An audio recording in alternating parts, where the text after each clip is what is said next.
Hello everyone, and welcome back to Mysterious Murmurs. I know many of you use these videos to fall asleep, so before you drift off, I'd love it if you could leave a comment letting me know where you're listening from around the world. Also, don't forget to like and subscribe if you're enjoying this video. Story 1, Under the Bed. It started with the whispers. At first, Eleanor thought it was the house. An old house, dark and drafty, with creaking floorboards and windows that rattled in the wind. Her parents had moved into it when she was only 6, and it had always seemed to her like a place out of time. The kind of house that might have been abandoned for years, with secrets hidden in its walls, secrets that the house itself might have forgotten. Eleanor was used to the house, though. Used to the strange sounds it made at night, used to the way the floorboards groaned underfoot as if someone was walking behind her. But the whispers were different. At first they were soft, barely audible, like the rustling of paper or the wind sweeping through the trees outside.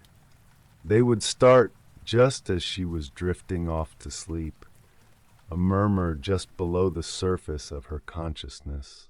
Eleanor would try to ignore them, thinking it was the house settling or maybe even her imagination playing tricks on her. But every night, the whispers grew louder, closer, more insistent. Eleanor, they called, a voice faint but distinct. Eleanor, it was always her name, always that low, pleading tone that would creep into her dreams and haunt her in the dark. At first, Eleanor would pull the blanket over her head, trying to drown out the sound. She would press her ears into the pillow, as if that might silence the whispers. But they persisted, growing louder with each passing night. One night, when the whispering reached a fever pitch, Eleanor sat up in bed, her heart pounding in her chest. She didn't want to, but something inside her urged her to look. To see what it was. She turned her head slowly, her eyes scanning the shadows in the room. There, at the foot of her bed, where the floor met the wall, there was a dark shape, a vague outline that seemed to shift in the dim light. Eleanor's breath caught in her throat. Something was under the bed. She couldn't see it clearly, but she could feel it. The coldness, the pressure, like something was waiting, watching. The whispers came again, more urgently this time, as if they were reaching out to her. Eleanor, the voice whispered, drawing her in. Eleanor's hands trembled as she pushed the blankets away, her feet hitting the cold wooden floor. She didn't want to, but she couldn't stop herself. She crawled slowly to the edge of the bed, her fingers brushing the floorboards. She knelt there, leaning over the side, her heart racing. The room was still and quiet now, except for the faint sound of her own breathing, the whispers gone for the moment. Eleanor stared into the darkness under the bed, straining her eyes to see. Her fingers curled into the floor, nails scraping the wood as she waited. Her breath was shallow, and her whole body felt tense, as though she were waiting for someone to grab her and pull her into the shadows. For a moment, nothing happened. Then she saw it. At first, it was just a glint, something bright, like the reflection of moonlight off glass. But as her eyes adjusted, she could make out more. The shape under the bed was not just a shadow. It was a presence, something that shouldn't be there, something that didn't belong. Eleanor's stomach turned. Her breath caught in her throat. Her breath was shallow, and her whole body felt tense, as though she were waiting for someone to grab her and pull her into the shadows. For a moment, nothing happened. Then she saw it. At first, it was just a glint, something bright, like the reflection of moonlight off glass. But as her eyes adjusted, she could make out more. The shape under the bed was not just a shadow. It was a presence, something that shouldn't be there, something that didn't belong. Eleanor's stomach turned. Her breath caught in her throat. A face, a pale, thin face with hollow eyes staring back at her. The figure was crouched under the bed, its eyes wide and unblinking, its mouth open in a silent scream. It didn't move. It just watched her, unblinking, unmoving. A face, a pale, thin face with hollow eyes staring back at her. Eleanor's heart hammered in her chest as she scrambled backward, away from the edge of the bed. Her legs shook as she stood, eyes locked on the space beneath the bed. The figure didn't follow. It just stayed there, its face frozen in that unnatural expression. For a long time, Eleanor didn't move. She didn't speak. The room seemed to hold its breath, and the silence stretched on, suffocating her. The whispers were gone now, replaced by the sound of her own panicked breathing. Her mind raced. What was that thing? What was it doing under her bed? Why hadn't it attacked her? And more importantly, what did it want? Eleanor couldn't answer any of these questions. But one thing was certain. She couldn't stay in the room any longer. She grabbed her blanket, her hands trembling, and bolted for the door. She had to get out, had to find someone, anyone, to help her. The house was too quiet, too still, but the terror was too real. She didn't dare look back as she left the room, only glancing over her shoulder once to make sure nothing was following her. As she ran down the stairs and into the hallway, Eleanor heard it again, that faint whisper. Eleanor. She stopped dead in her tracks, her breath catching in her throat. The voice was different now, closer, clearer, like it was in her ear. Eleanor, it repeated, more urgent this time.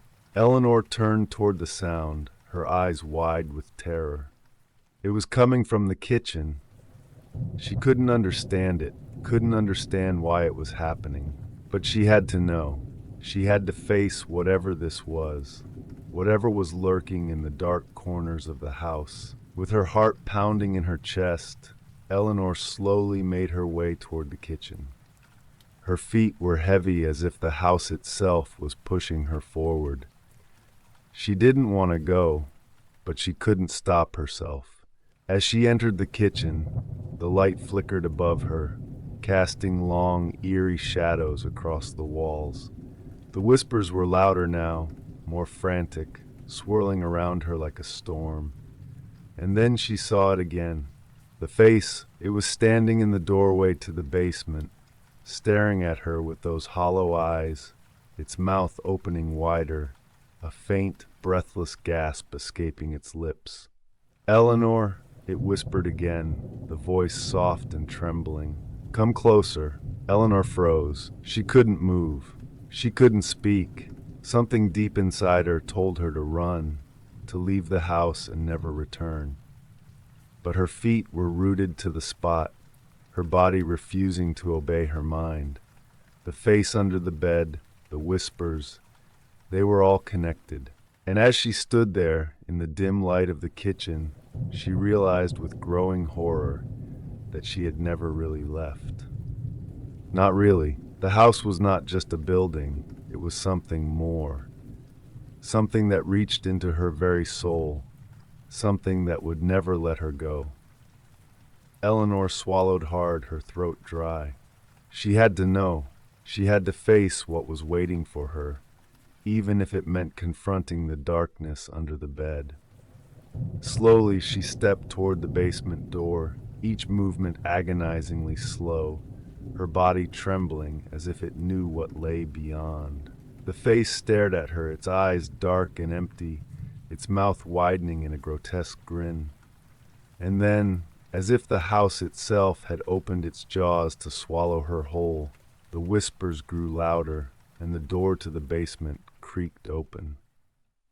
Eleanor hesitated at the threshold of the basement door, the darkness beyond it like a living thing, drawing her in, beckoning her forward with unseen hands. The whispering was louder now, a chorus of voices, all speaking in unison, all calling her name.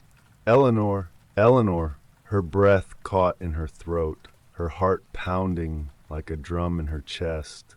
She should run. She should turn and flee back upstairs, barricade herself in her room, and never look back. But she couldn't move. The air was thick with something oppressive and ancient. It was as if the house had a will of its own, a pull that made it impossible to resist. She glanced down the hallway, the faint light from the kitchen casting long shadows on the walls. The house felt endless now, a maze of rooms and corridors that twisted in ways she couldn't comprehend. The whispers swirled around her, each voice a layer upon the last, rising in volume, making her ears ache.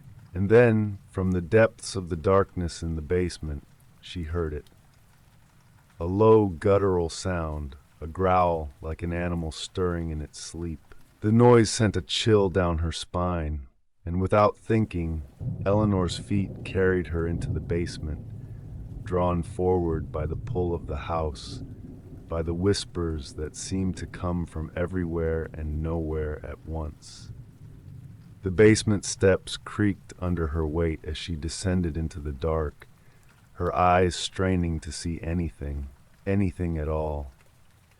The air down here was cold, bitterly so, and it smelled of mildew and decay.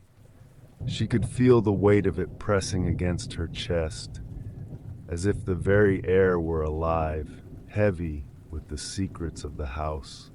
As she reached the bottom of the stairs, Eleanor's breath fogged in front of her, and she heard the sound again, the low, echoing growl that seemed to vibrate through the floor. Her pulse quickened. She wasn't sure what she was expecting, but it wasn't this oppressive, suffocating feeling that seemed to have settled into the bones of the house. Her eyes adjusted to the darkness, and she saw something, someone, standing at the far end of the basement, just barely visible in the dim light. A figure hunched over, its back to her, rocking slightly as though it were caught in some unseen rhythm. Eleanor.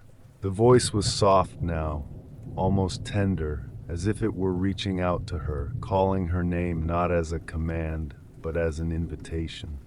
Eleanor's feet moved on their own accord, slowly, painfully, as if each step weighed 100 pounds. The figure at the end of the room was still there, its movements slow and deliberate. It had long, tangled hair, matted and greasy, hanging in front of its face. As she moved closer, her heart racing, she could see that its arms were stretched wide, almost as if it were waiting for her, beckoning her into the darkness. Her breath hitched in her throat as the figure finally turned toward her. Its face was pale, gaunt, the skin stretched too tightly over its bones, its eyes hollow and dark. And in its eyes there was something familiar, something she couldn't place. The figure smiled, the corners of its mouth curling into a grotesque, twisted grin. "You've come," it whispered, its voice like dry leaves scraping across the floor. "You've come to join me." Eleanor's knees buckled, and she collapsed onto the cold stone floor, her hands trembling as they pressed against the ground. The figure, whatever it was, began to move toward her, its footsteps slow, deliberate, and the air grew colder with each passing second. The whispers were louder now, frantic, all saying her name in unison. They were surrounding her, drowning her, pulling her toward the figure, toward the darkness. "You belong here," the figure said, its voice an eerie, almost comforting lull. "You've always belonged here. This house, it calls to you."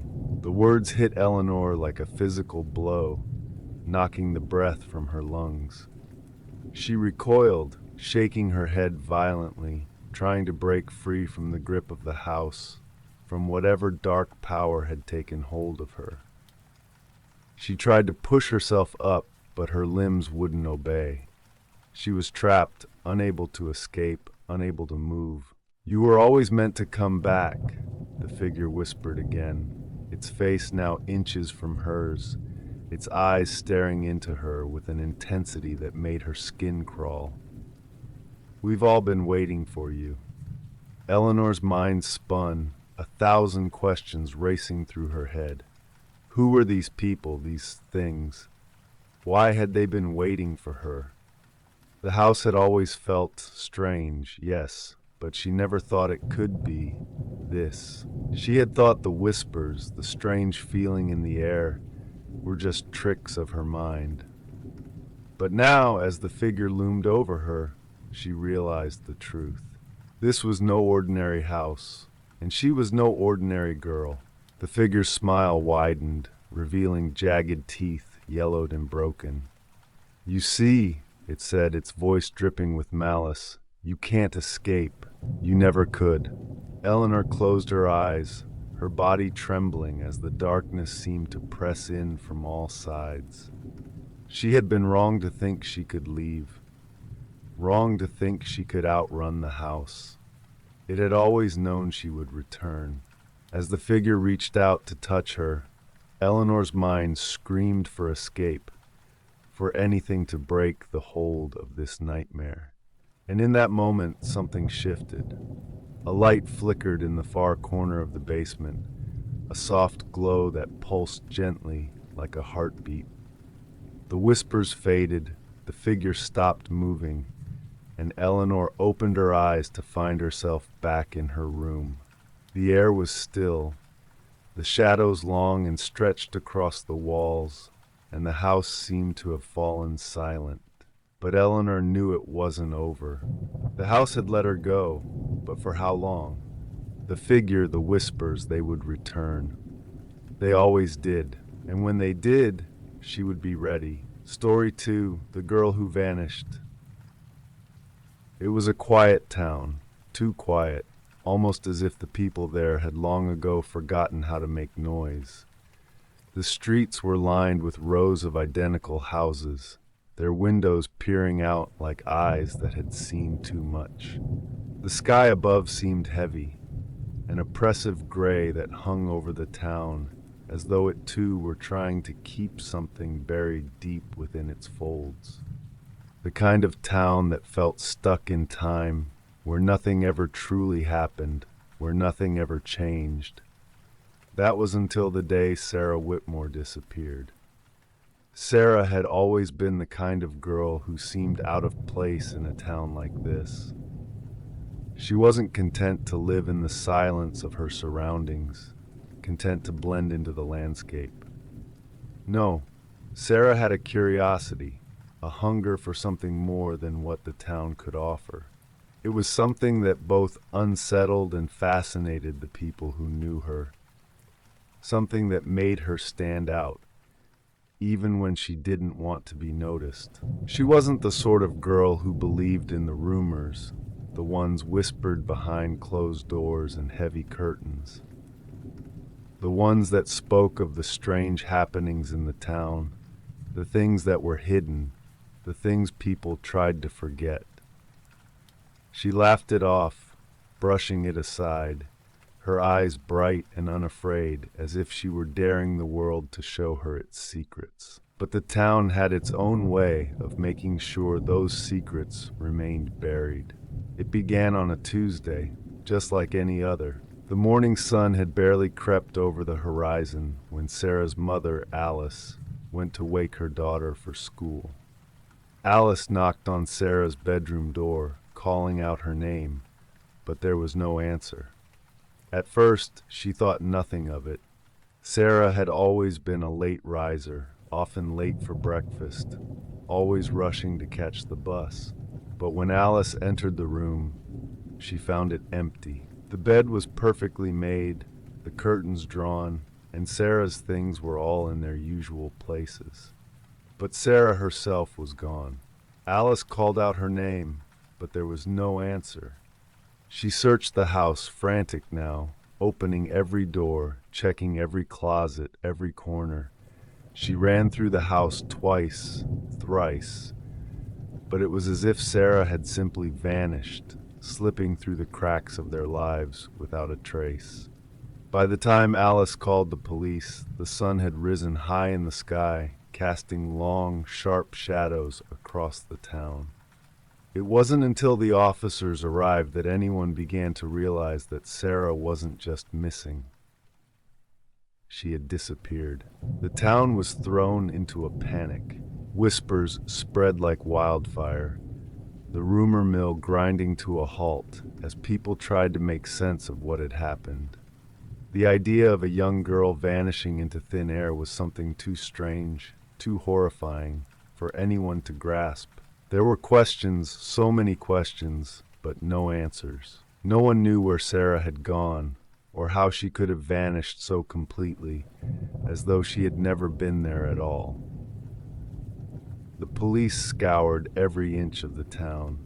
They searched the woods on the outskirts, combed through every alley and street, knocked on doors, and questioned anyone who might have seen something. But nothing, no trace of Sarah Whitmore, no footprints, no signs of struggle, not even a single hint that she had ever been there. Days turned into weeks, and still there was nothing. Alice stopped answering the door. She stopped speaking to her neighbors. Every time someone came by to offer condolences or ask questions, she turned them away, her eyes hollow and distant, as though she had already begun to unravel.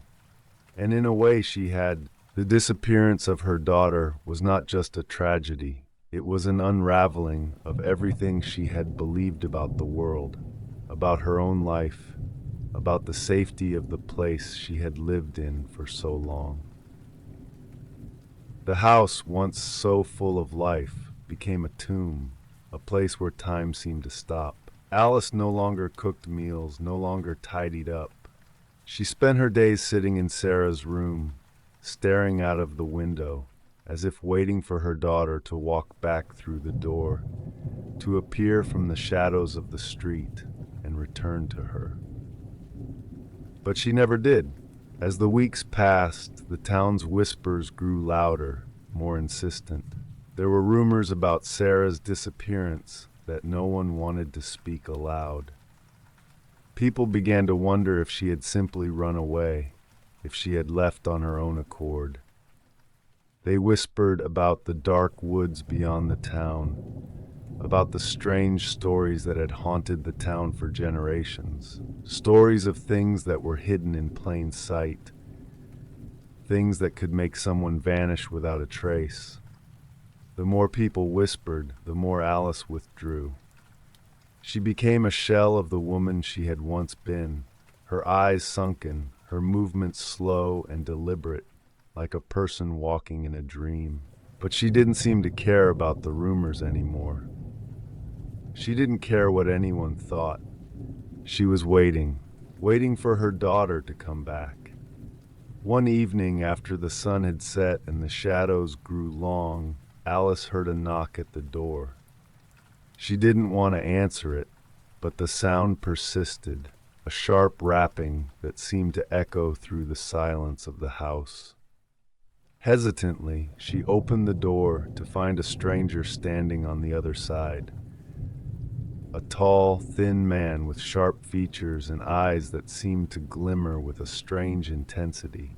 "I'm sorry to disturb you," the man said, his voice low, almost too soft, "but I believe I know what happened to your daughter." Alice's heart skipped a beat, her breath catching in her throat. She had heard these kinds of words before. People who claimed to know the answers, who spoke in riddles, who made promises they couldn't keep. But there was something in the man's voice, something in his eyes, that made her pause. "Come inside," she said quietly, stepping aside to let him in. The man didn't seem surprised. He simply walked past her, his gaze flickering briefly over the room, as if he were already aware of the emptiness that hung in the air. He didn't sit down. Instead, he stood by the window, his back turned to Alice as he gazed out at the street. "I know about the girl who vanished," he said finally, his voice almost a whisper, "and I know where she is." Alice's heart thundered in her chest as she took a step toward him, her hands shaking. "Where is she?" she asked, her voice barely a whisper. The man didn't answer immediately. He turned to face her, his eyes dark and unreadable. "There are places in this world," he said slowly, "that no one speaks about. Places where the rules of time and space don't apply. And sometimes people vanish into those places without a trace. It's not something you can explain, not something that can be understood. It's just something that happens." Alice's breath caught in her throat. "What do you mean? Where is my daughter?" The man looked at her, his expression unreadable. "Your daughter isn't gone, Alice," he said softly. "She's still here, but she's somewhere else too. Somewhere you can't reach." Alice's heart pounded in her chest as the man's words sank in, his voice like ice on her skin. "Somewhere else?" she repeated, her breath coming in shallow gasps. She reached out for something to steady herself, her fingers brushing against the cool wall of the hallway as she tried to make sense of what he was saying. "What do you mean? What is this place you're talking about?" The man didn't immediately respond. He stood there, his gaze unwavering, his dark eyes never leaving hers.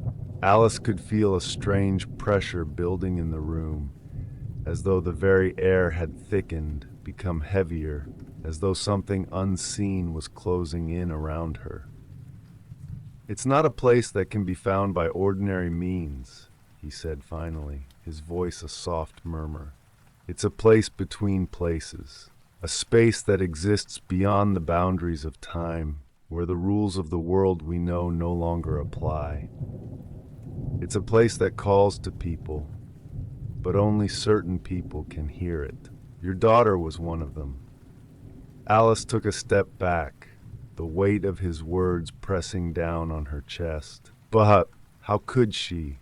Why would she?" She shook her head, trying to make sense of it all, but it felt like trying to grasp smoke with bare hands. It slipped away from her, no matter how tightly she tried to hold on.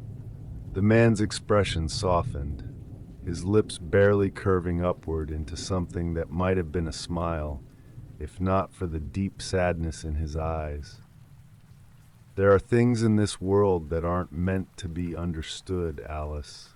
There are forces that act upon us, and sometimes they take us where we don't belong." Sarah heard the call, and she followed it. Alice trembled, the words cutting through her like cold knives. But why? Why would she go? Why didn't she come back? Her voice cracked with the pain of it, the unanswered questions that had been tormenting her for weeks. The man's gaze flickered toward the window, as though he were looking beyond the town, beyond the horizon. Because once the call is heard, it's hard to ignore. And once you enter that space, it's not easy to return. Alice's breath caught in her throat. What happens to them? What happens to the people who disappear? The man turned back to face her, his eyes dark and unfathomable. Some are lost forever. Others are trapped between worlds, caught in a place where they can't find their way back. But there are others who return, only they aren't the same as they were before. Alice felt the blood drain from her face. Her hands, trembling, pressed against her chest, as though trying to hold her heart in place. "What do you mean? My daughter, what happened to her?" The man's gaze softened, as though he were sorry for what he had to say next. "Sarah isn't just lost, Alice. She's been changed. She's in a place where time is distorted, where her mind can wander freely, but where the reality she knew has begun to fade. She may still be somewhere out there, somewhere between the cracks in the world, but she's not the same." "No!" Alice cried, stepping forward. Her voice was thick with desperation. a raw sound that echoed in the silence of the room. "You're lying. You're telling me my daughter she's still alive. She's coming back." The man shook his head, his face grim. "I'm sorry, but the Sarah you knew may never come back to you." A sharp pain shot through Alice's chest as his words sunk in, the reality of what he was saying crashing over her like a wave, pulling her under. She staggered back, her hands clutching at her throat as if she could choke down the truth, as if she could hold it inside her and stop it from suffocating her. The man stood motionless, watching her, as though waiting for her to accept what had been said. The silence stretched on, thick and suffocating, until Alice could no longer bear it. "No," she whispered, almost to herself. "No, she has to come back. She has to." She turned away from him, her thoughts spiraling, a wild storm of confusion and grief. The room seemed to close in around her, the walls pressing in like they were alive, like they were suffocating her. Her daughter, her sweet, curious Sarah, was lost, and there was nothing she could do to bring her back. "Alice," the man's voice cut through the haze of her thoughts. She spun around to face him, her eyes wild, her heart beating so loudly she could barely hear herself think. "There is one way." Alice's heart stopped. "What?" she gasped, barely daring to believe. "What is it?" "I'll do anything. I'll do anything to bring her back." The man stepped closer, his eyes locking onto hers with an intensity that made her shiver. "The only way to bring Sarah back is to go after her. You have to follow her into the space between the worlds, to the place she's gone. But you must know this. Once you enter, there's no guarantee you'll ever return. Once you step through, you may be lost forever, just like her." Alice's breath caught in her throat. The thought of following her daughter into that unknown place, the thought of possibly being lost forever, was terrifying. But the thought of never seeing Sarah again, of never hearing her laugh or feeling her presence, was unbearable. "I will do it," Alice said, her voice trembling but firm. "I will do whatever it takes to bring her back. I can't lose her. I can't." The man nodded solemnly, as though he had expected her response. He didn't speak for a moment, allowing the weight of her words to settle between them. Finally he spoke again, his voice quieter now, almost a whisper. "There's a place just outside the town, a place where the veil between the worlds is thin. If you stand there, and if you call out to her, she might hear you. But remember, Alice, even if you find her, even if you bring her back, she may not be the same. The place she's gone to, it changes people." Alice didn't hesitate. She would follow him. She would go to the place where the veil between worlds was thin. And she would bring her daughter back, no matter what it took. If you've enjoyed this journey into the unknown, don't forget to like the video and share your thoughts in the comments below. Have a tale of your own or a legend you'd like us to explore? Let us know. You might just hear it next. Be sure to subscribe and hit the bell icon so you never miss a story. Because here, the darkness is always waiting, just for you.